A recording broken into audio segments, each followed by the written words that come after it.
In this area, there's over 3,000 of those quartzite sandstone pillars and some 40 caves or so. In addition, there are about 3,000 different kinds of plants. 600 of them happen to be woody plants of one kind or another. In addition to that, there are a number of animals that are about to go extinct, including the giant salamander, the Chinese water deer, leopards, clouded leopards, Asiatic dogs, and others. This particular area has a very wide variety of vegetation. As a matter of fact, it has more different kinds of trees in this area of China than there are in all of Europe. One tree in particular is very, very interesting. It used to be that the dawn redwood was only known from fossils, and it was believed to be entirely extinct. But in 1943, it was discovered. There was a grove of them back here amongst these pinnacles. The dawn redwood has got that kind of bald cypress sort of look about it, shaggy bark, small leaves, things like that. Now it's pretty widely grown, but at one time you could only find it here in South China. And even today, in the wild, this is about the only place that you can find it. And here it is, the dawn redwood. Now, in addition to there being interesting plants in this area, there are a number of interesting animals. One of them is the Chinese water deer. Now, the Chinese water deer at a distance looks like Bambi, but when you get up close, this isn't Bambi. This is a saber-toothed deer, or a Dracula deer. It's got huge tusks coming down that look like fangs. Now, I've never heard of a person being attacked by a Chinese water deer. The deer are quite small. But I have heard of dogs being attacked by them. Those fangs can be used quite effectively in the deer's defense if it chooses to do so. The clouded leopard is a relatively small cat, only about 50 pounds or so. But even the locals never see it back up here in these mountains. It's extremely elusive. All leopards are, but this one is extremely difficult to find. And you're not going to find it, but you can know that it's there. The reason is because its footprints are found every once in a while. Incidentally, for the size of cat, it has the longest canines of any cat. Another animal that is in this area but almost impossible to see is the muddy dragon. There are only two places in the world where you can find true alligators. One is in the southern part of the United States, and the other is in the southern part of China, this part of China. Now, one of the things that makes an alligator different from a crocodile is that alligators are able to survive freezing temperatures. What they do is they go down under the surface of the water, they dig a burrow into the bank, and then go up until they're above the water level, and then they make their hole. And they sleep in that while the weather is quite cold. And so alligators can take temperatures that crocodiles simply can't. Now, the alligators in China are getting to be quite rare. There's only a few hundred of them. And the reason for that is because they're edible.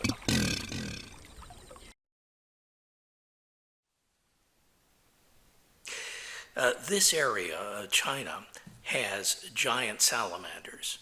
Now, giant salamanders are the largest amphibians in the world. And They were first known from their skeleton. In 1726, Johann Jakob Schweitzer, a Swiss physician, found the first one. He was a bit confused, however. You see, the salamander has a hand very much like the hand that a person would have. And he got confused, and he thought this salamander was a pre-Diluvian person. And so he named it the man who was the witness of the world pre-deluge, in Latin, of course. He was shortly proven to be wrong, and there are very large skeletons, very ancient skeletons of these giant salamanders.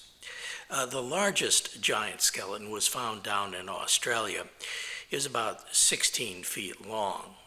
You see, back in the days of the dinosaurs, and before, much before actually, giant salamanders sort of played the role of the crocodile. They have a very powerful bite even today. And there are stories, at least among the Japanese, where they also have giant salamanders that are a little bit smaller than the Chinese giant salamander, that suggest that perhaps these giant salamanders have eaten children, or killed them at least, sometime in the past. The salamander itself generally grows out to be about 6 feet. Incidentally, that's Dr. Brady Barr. He works for National Geographic. And the one that he has is a Japanese salamander, the one that's slightly smaller than the Chinese. In 1983, in this area of Hunan, there was discovered a salamander, and this has not been verified, but it was reported to be about 10 feet long. That's much larger than any verified size. Maximum verified size is only 6 feet. Nevertheless, you can imagine that if they got to be about 10 feet long or so, yes, they probably could eat small children without any trouble.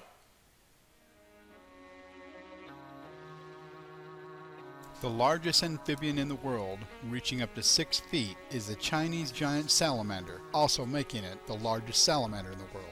You will find this slimy-skinned monster living in the muddy, dark rock crevices along the banks of mountain streams and lakes in China and Taiwan. It has a large head with small eyes and dark wrinkly skin that is lined with sensory nodes that make it capable of sensing the slightest vibrations around them. The average adult salamander weighs about 55 to 65 pounds and is almost 4 feet in length. Because of its strange vocalizations, bearing a striking resemblance to that of a human child crying, it is known in the Chinese language as infant fish. It is generally active at night, feeding on fish, smaller salamanders, worms, and a variety of insects. Reproduction occurs from late August to September. Hundreds of individual salamanders congregate at nest sites, where males often die, aggressively guarding their breeding cavities. The female will lay between 400 and 500 eggs that are held together like a string of beads. The eggs hatch approximately 12 to 15 weeks later in the early spring, with larvae only 3 centimeters long emerging, resembling adults in shape, complete with gills. The giant salamander is considered critically endangered, primarily because it lives in China, where everything is apparently a delicacy or is killed for some weird cure for erectile dysfunction.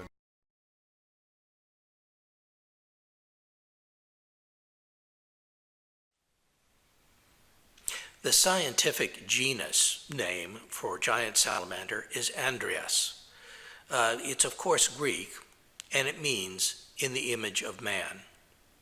And that, of course, is a reference to Dr. Schweitzer's first error in describing the animal. I am way out of my comfort zone. This isn't a monster I can catch on the end of a line. I've got to use my hands.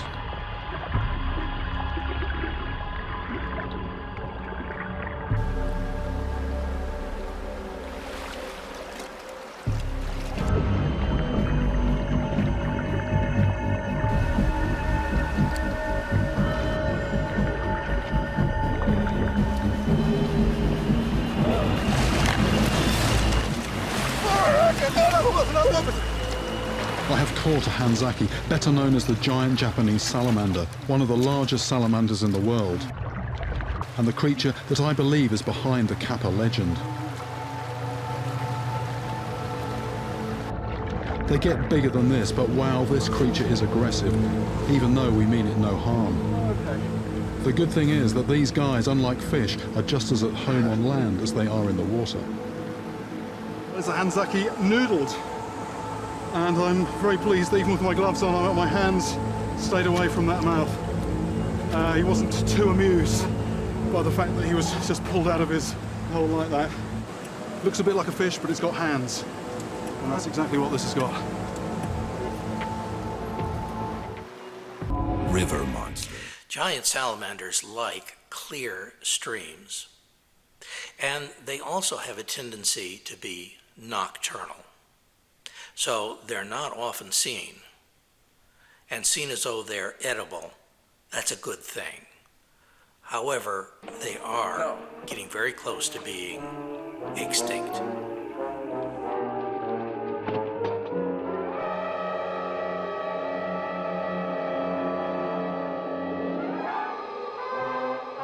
There he is.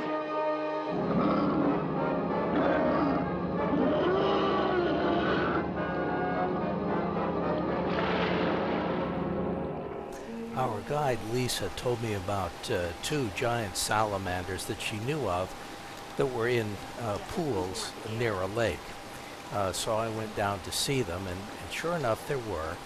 This one is fairly small. It's a little over a foot long, but at least you can see them. And that's something, because these things are nocturnal and they do tend to hide. This other one is a little bit bigger, but he's also in the shadow and a little bit difficult to see. I'd say he's about 3 feet or so. In addition to those two that my guide pointed out to me, I was aware of a giant salamander science museum in town, and I went down there to take a look at it. Now, it turns out it wasn't so much a science museum as it was a store. They were selling salamander products there, but they did have quite a bit of information about them.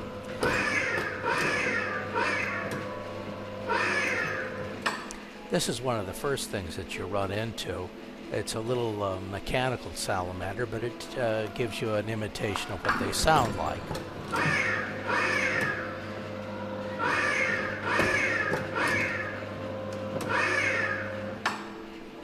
In addition, they had maybe half a dozen or so live salamanders in pools that you could see them pretty clearly. They had to keep it dark in order to keep the salamanders happy, because they like it in the dark. So for the most part, I'm trying to shoot not to bother them too much. That was the hand there that looked so much like a human hand. And this one is a little bit larger, roughly the same size as the others though, in a little pool. You can walk right up to him, no problem, but you can't touch him, of course.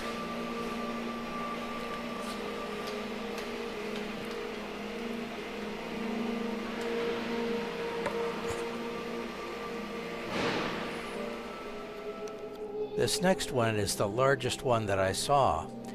He must be 4 or 5 feet, and he really doesn't like the light that I put on him.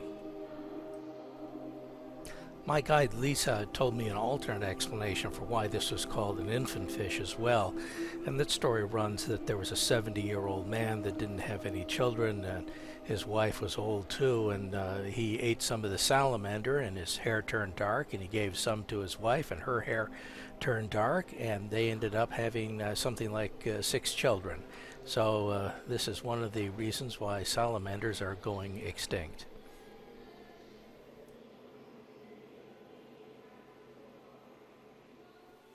Now, a 10 or 12 foot giant salamander, or 15 or 16 foot like they had in ancient times, truly ancient times, back before dinosaurs, would be extremely impressive.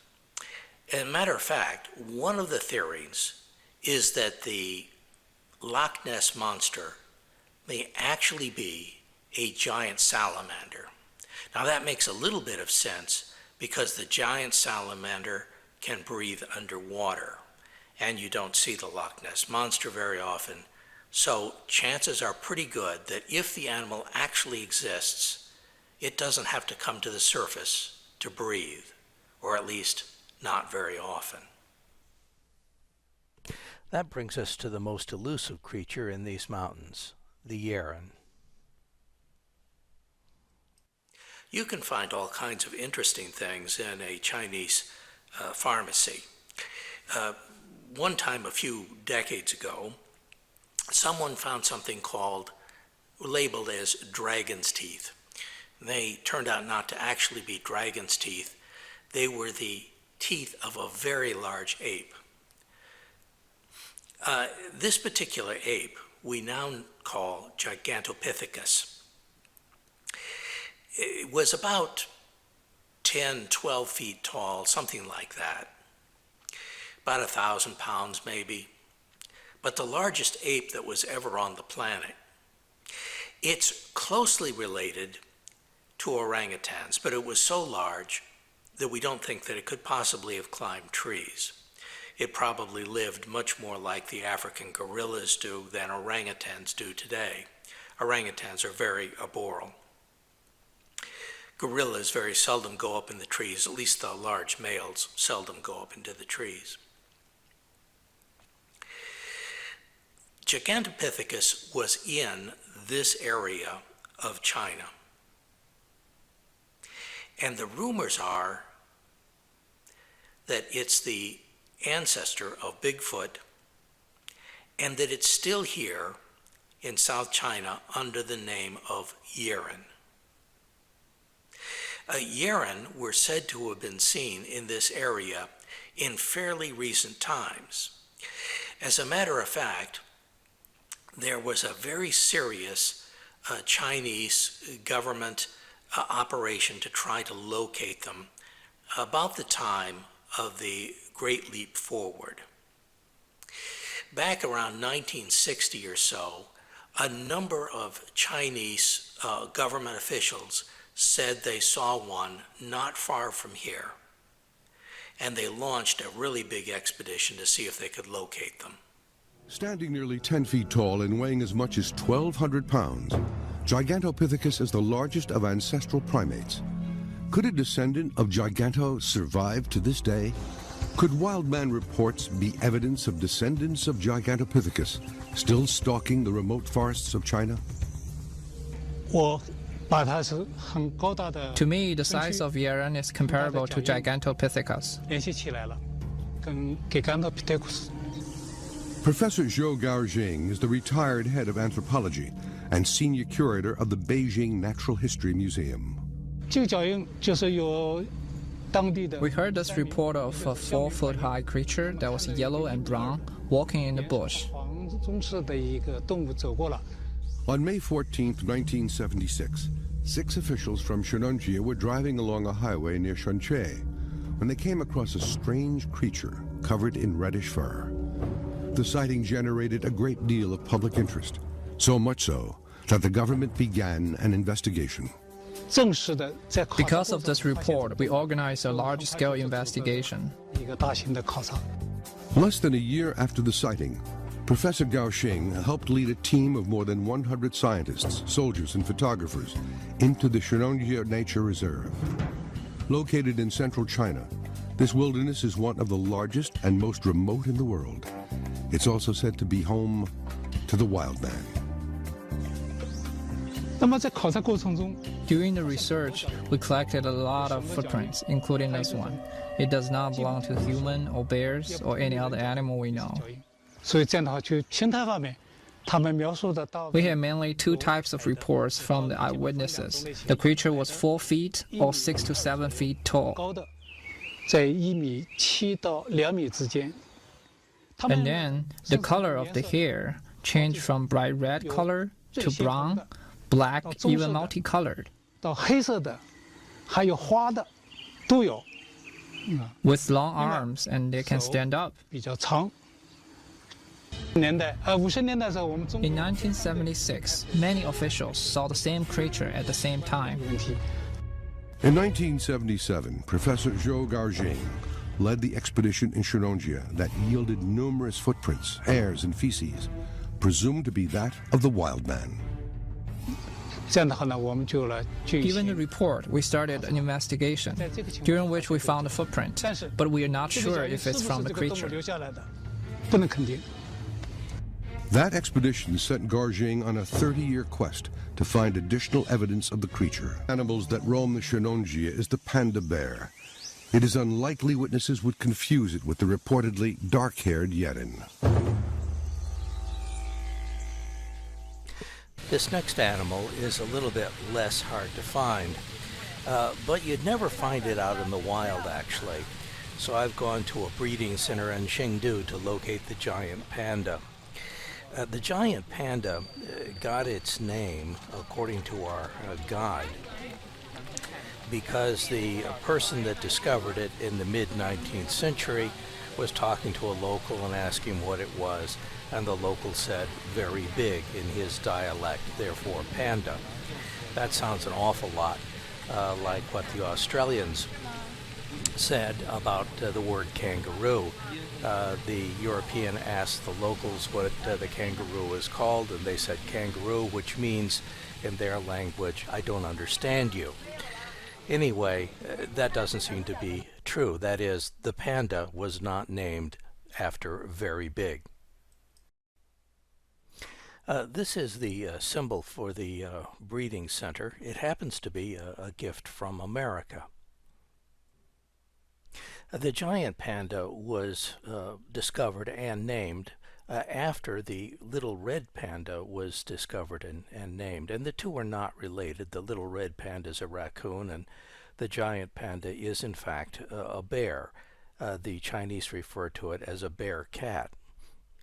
The cat part of it may very well come from the shape of the pupils of the eye. They appear to be a little bit like a cat's eye. Pandas can't see very well. Presumably in the bamboo forest, the sense of smell is much more important, and pandas get most of their information that way. The little red panda appears to have been named by the Nepalese, and it refers to something odd about its paws. It's got an extra bony spur that operates very much like a thumb. And it happens that the panda, the giant panda, also has this same sort of bony spur. It allows them to manipulate things very much the way that primates do. And for the giant panda, it's very helpful in eating bamboo. Now here's a giant panda eating bamboo. And I want you to look at the paw carefully. And of course, you can see that he's manipulating the bamboo as if he were a primate. But he's got 5 clawed toes. And those 5 clawed toes are the regular toes of the giant panda. But there is a 5th digit, it looks like, or 6th digit rather, that doesn't have a claw on it. That's the false thumb. These little pandas are having no difficulty at all eating bamboo.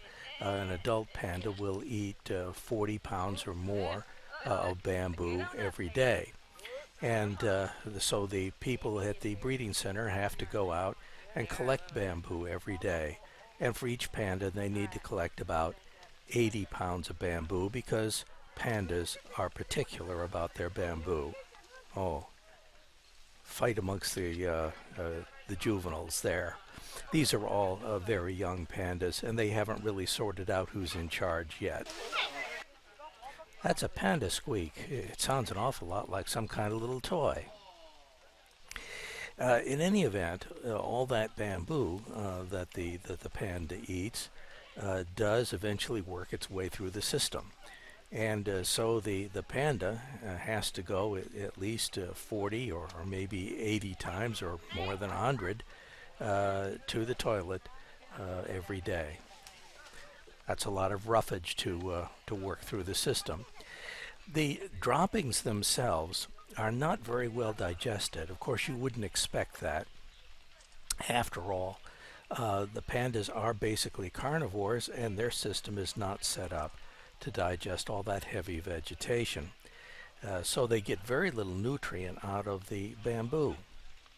One of the results of that is that panda bears do not hibernate. They can't build up the fat reserves necessary for that, and so you'll find them out in freezing weather. In fact, they kind of like it cold and wet, and so the fact that it's cold and wet today means the panda bears are happy. These pandas are about a year old, which means that they're still children, and that's why they're so active. The fact is, adults primarily munch down the bamboo, and they don't play around or move around a great deal. As a matter of fact, after they've had a good meal, they're likely to take a nap.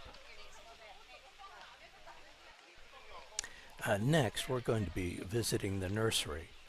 Now, the nursery are very young panda bears, and the result of that is they have to be kept warm. This cold, damp weather is not for them. Their mother, under normal circumstances, would be holding them very close to her. But in the breeding center, they don't want to do that. And the reason is because once the mother bear no longer has contact with the little bear, she's likely to be able to start breeding again. These little pandas are very young indeed. They're only a few weeks old or a few months old. At this point, I've probably seen more individual giant pandas than the average person is likely to see in his lifetime.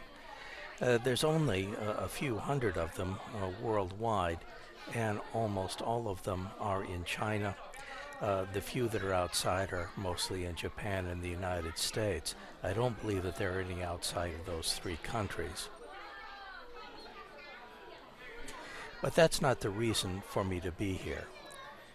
For a king's ransom, the Chinese will allow you to cuddle a panda bear between 6 months and a year old. This one happens to be pretty close to a year old, and he's very excited and very happy to be here. It's not really the people that have him so excited and happy to be here. The weather helps, of course, but you can see that bottle that the individual is tapping. Well, that's got honey in it. And this panda bear knows that when he's going to be brought into this situation and fondled by foreigners and Chinese that are well-heeled, that he's going to be fed apples and honey. Yes, every bear on the planet appears to like apples and honey. So what are the Chinese doing with all that money that they're collecting from these photo ops with the panda bears? Well, a few years ago there was an earthquake, and one of the panda preserves was badly damaged in the earthquake, and the pandas had to be moved out and consolidated at another panda reserve. And this money is necessary for them to go back into the old preserve and rehabilitate that so that they can take the pandas back into their original location. At least that's what they're telling us. For as far as what you get for your money, basically you get a photograph of yourself cuddling a panda. And of course you get to actually touch the panda. But you'll notice that everyone has plastic gloves on and those smocks and everything. And of course that's the Chinese attempt to reduce any potential diseases being transmitted to the pandas.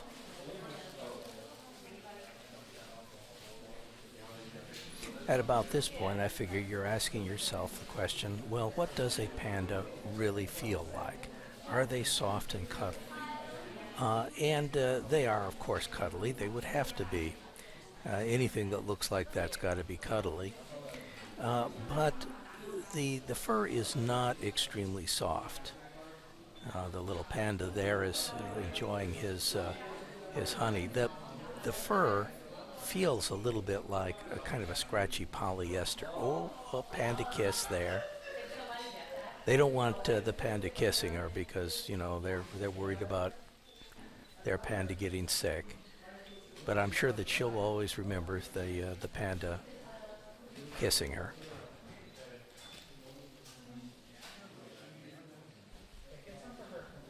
There are about 1,600 giant pandas in the wild, and another 300 or maybe 400 in zoos and breeding centers like this one. Almost all of the giant pandas are in China.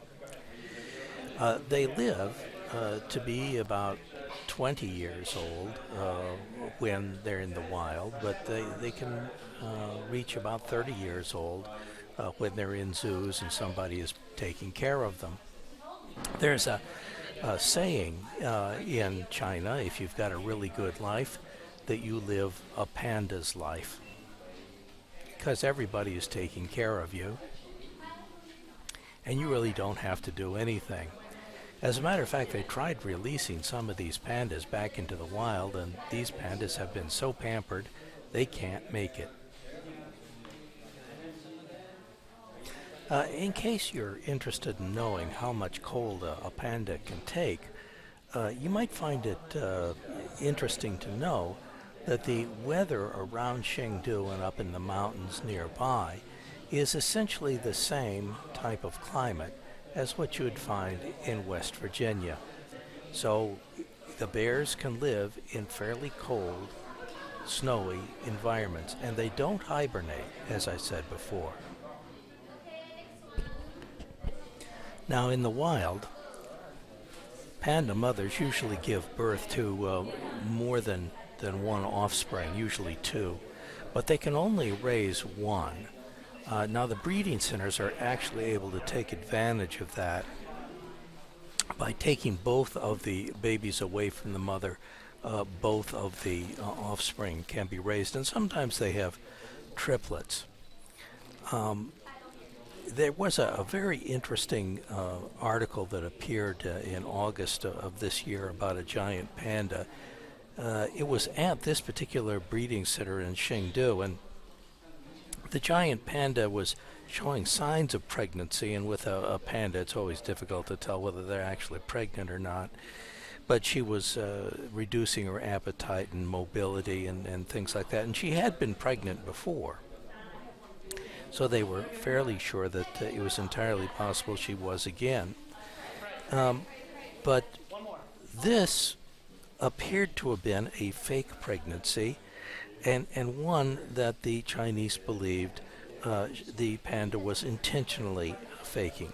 You see, the mothers receive buns and fruits and more bamboo, and so they say some clever pandas have used this in the past to improve their quality of life. Apparently, being pregnant does improve the mother's quality of life quite a bit. Now, this guy is the last person in our group to have an opportunity to touch and cuddle the panda. There'll be other groups come by later. So, for as far as we're concerned, this is going to be the end of pandemonium.